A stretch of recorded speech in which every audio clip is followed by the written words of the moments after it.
Harlala Ramanatsu, nommée PDS. Harlala Ramanatsu est la nouvelle présidente de la délégation spéciale de la commune urbaine d'Antananarivo.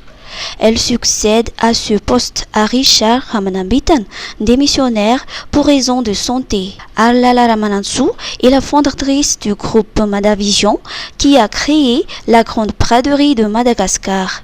Elle est également depuis quelques années la coordinatrice générale de la Foire internationale de Madagascar.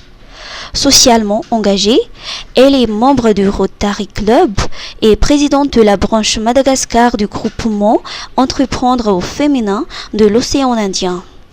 En 2015, Harlala Ramanatsu avait été candidate à la mairie d'Antananarivo en tant qu'indépendante.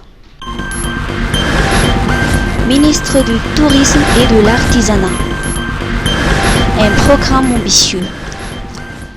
La nouvelle ministre du Tourisme et de l'Artisanat, Viviane Dewa, s'engage à poursuivre les efforts engagés par son prédécesseur, Joël Rangiamanjanto.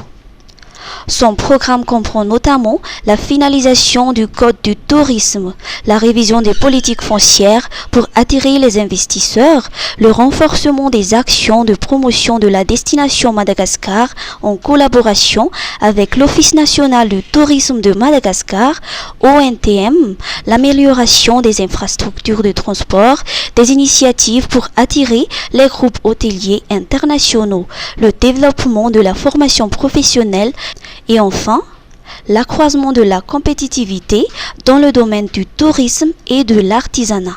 La passation de services entre les deux ministres s'est déroulée dans un esprit de continuité à faire du tourisme et de l'artisanat des moteurs essentiels de la croissance économique et sociale de Madagascar.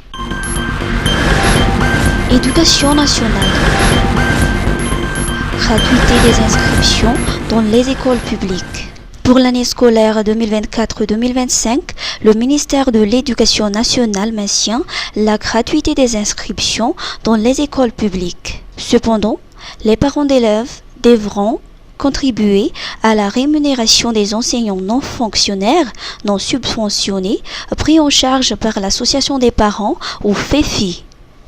Les enfants des familles nécessiteuses sont exemptés de cette contribution parentale. Selon le ministère de l'Éducation nationale, Marie-Michel Saounjarmalal, les chefs Fouctan auront à établir une liste des enfants en âge d'être scolarisés, issus des familles les plus nécessiteuses. Cette liste sera ensuite transmise aux responsables des établissements scolaires publics les plus proches qui les inscriront obligatoirement. Ces dispositions entrent en vigueur dès cette année scolaire 2024-2025.